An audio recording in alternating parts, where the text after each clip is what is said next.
This is How the Leopard Got Its Spots, written by Rudyard Kipling, from the Just So Stories collection. How the Leopard Got Its Spots. In the days when everybody started fair, best beloved, the leopard lived in a place called the High Veld. Remember, it wasn't the Low Veld, or the Bush Veld, or the Sour Veld, but the exclusively bare, hot, shiny High Veld, where there was sand and sandy-coloured rock and exclusively tufts of sandy, yellowish grass. The giraffe and the zebra and the eland and the kudu and the hartebeest lived there, and they were exclusively sandy, yellow, brownish all over. But the leopard, he was the exclusiveliest, sandiest, yellowest, brownest of them all. A greyish, yellowish, caddy-shaped kind of beast. And he matched the exclusively yellowish, greyish, brownish colour of the High Veld to one hair. This was very bad for the giraffe and the zebra and the rest of them, for he would lie down by an exclusively yellowish, greyish, browny stone or clump of grass, and when the giraffe or the zebra or the eland or the kudu or the bushbuck or the bontybuck came out, he would surprise them out of their jumpsome lives. He would indeed. And, also, there was an Ethiopian with bows and arrows, exclusively greyish, brownish, yellow man he was then. He lived on the High Veld with the leopard, and he used to hunt together, the Ethiopian with his bows and arrows and the leopard exclusively with his teeth and claws, till the giraffe and the eland and the kudu and the quagga and the rest of them didn't know which way to jump, best beloved. They didn't indeed. After a long time, things lived for ever so long in those days. They learned to avoid anything that looked like a leopard or an Ethiopian, and bit by bit the giraffe began it, because his legs were the longest. They went away from the High Veld. They scuttled for days and days and days until they came to the great forest, exclusively full of trees and bushes and strippy, speckly, patchy, blotchy shadows. And there they hid. And after another long time, what with standing half in the shade and half out of it, the giraffe grew blotchy, and the zebra grew stripy, and the eland and the kudu grew darker, and the little wavy green lines on their backs like bark on a tree trunk, and so. Though you could see them and smell them, you could very seldom see them, and they only knew precisely where to look. They had a beautiful time in the exclusively speckly, spickly shadows of the forest, while the leopard and the Ethiopian ran about over this exclusively greyish, yellow, reddish High Veld outside, wondering where all their breakfast and all their dinners had gone. At last, they were so hungry, they ate the rats and the beetles and the rock rabbits, and they had a big tummy ache, both together. And then they went to meet a big baby, the dog-headed, barking baboon, who was quite the wisest animal in all of South Africa. Said Leopard to the babian, and it was a very hot, dry day, "Where has all the game gone?" And babian winked. He knew. Said the Ethiopian to the babian, "Can you tell me the present habitat of the aboriginal fauna?" That meant just the same thing, but the Ethiopian always used long words. He was a grown-up. And babian winked. He knew. "Then," said babian, "the game has gone to other spots, and my advice to you, leopard, is to go into other spots as soon as you can." And the Ethiopian said, "That is all very fine, but I wish to know whether the aboriginal fauna has migrated." "Then," said babian, "the aboriginal fauna has joined the aboriginal flora, because it was high time to change. And my advice to you, Ethiopian, is to change as soon as you can." That puzzled the leopard and the Ethiopian, but they set off to look for the aboriginal flora, and presently, after ever so many days, they saw a high, great, tall forest, full of tree trunks, all exclusively speckled and spotted and spotted and dotted, and splashed and slashed and hatched and cross-hatched with shadows. Say that quickly aloud, and you will see how very shadowy the forest must have been. "What is this?" said the leopard. "This is so exclusively dark, and yet so full of little pieces of light." "I don't know," said the Ethiopian, "but it ought to be the aboriginal flora. I can smell giraffe, and I can hear giraffe, but I can't see giraffe." "That's curious," said the leopard. "I suppose it is time that we have to come out into the sunshine. I can smell zebra, I can hear zebra, but I can't see zebra." "Wait a bit," said the Ethiopian. "It's a long time since we've hunted them. Perhaps we've forgotten what they were like."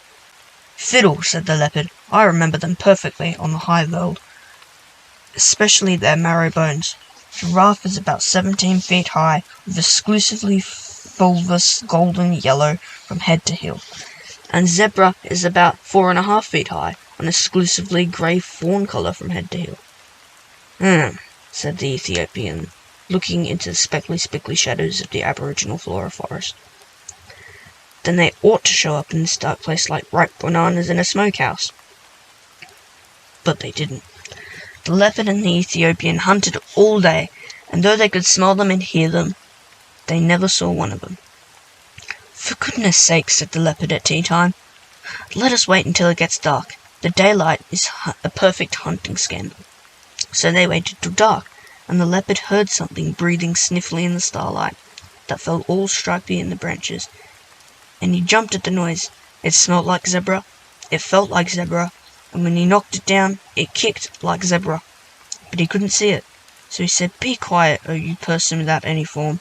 I'm going to sit on your head till morning, because there is nothing I can do about you that I don't understand."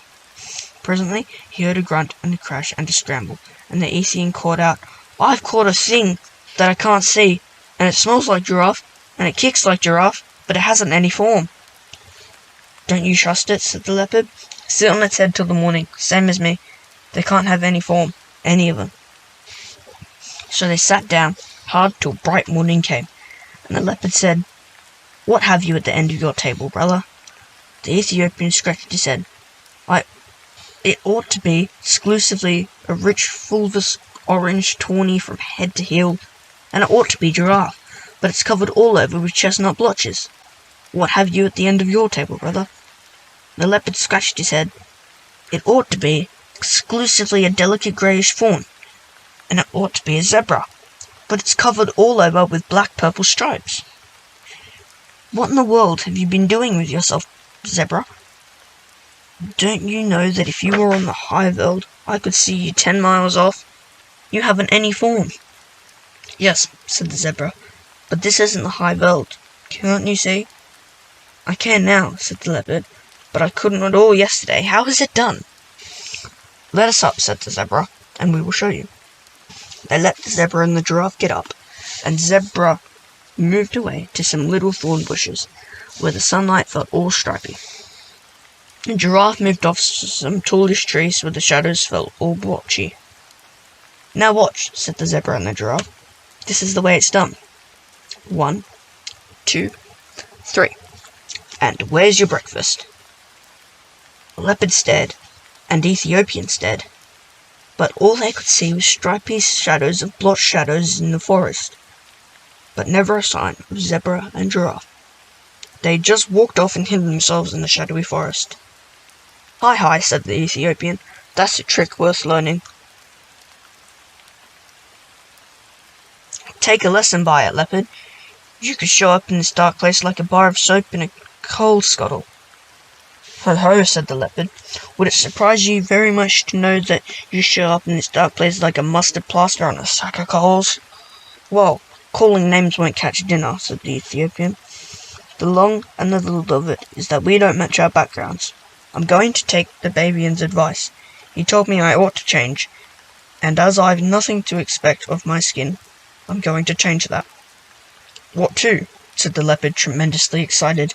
"To a nice working blackish-brownish colour, with a little purple in it, and touches of salty blue. It will be the very thing for hiding in hollows behind trees." So he changed his skin then and there, and the leopard was more excited than ever. He had never seen a man change his skin before. "But what about me?" he said, and the Ethiopian had worked his last little finger into his fine new black skin. "You take the Babian's advice too. He told you to go into spots." "So I did," said the leopard. "I went into other spots as fast as I could.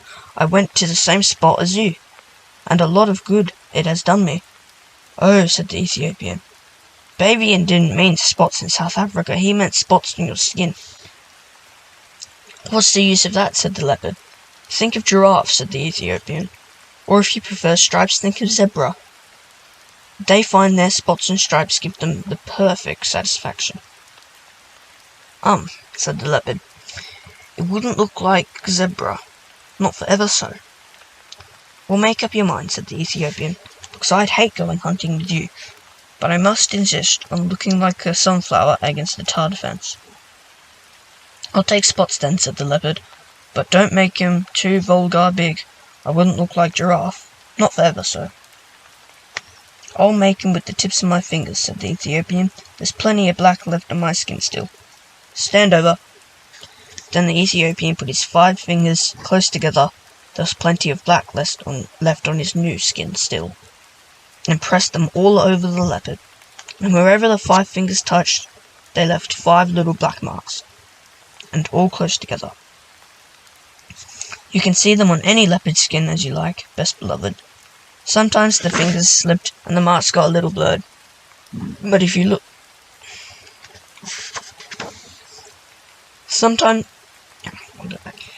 You can see them on any leopard skin, if you like, best beloved. Sometimes the fingers slipped and the marks got a little blurred, but if you look closely at any leopard now, you can see there are always 5 spots of 5 fat black fingertips. Now you are a beauty, said the Ethiopian. You can lie in the bare ground and look like a heap of pebbles. You can lie on naked rocks and look like a piece of pudding stone. You can lie on a leafy branch and look like the sunshine sifting through the trees.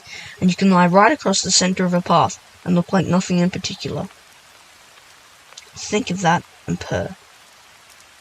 But if I'm all of this, said the leopard, why didn't you go spotty too? Oh, plain's best for me, said the Ethiopian. Now come along, and we'll see if we can even with Mr. 123 Where's Your Breakfast. So they went away and lived happily ever afterward, best beloved. That is all. Oh, now, when you hear grown-ups say, can the Ethiopian change his skin, or the leopard his spots? I don't think even grown-ups would keep on saying such a silly thing if the leopard and the Ethiopian hadn't done it once. Do you? But they will never do it again, best beloved. They are quite content as they are. I am the most wise baby, saying it in wise tones. Let us melt into the landscape just as we do by our loans.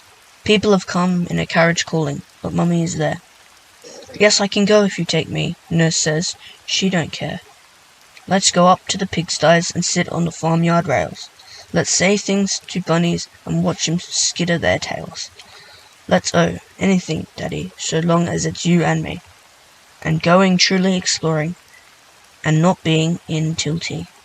Here's your boots, I've brought them, and here's your cap and stick. And take your pipe and tobacco. Oh, come along out of it, quick.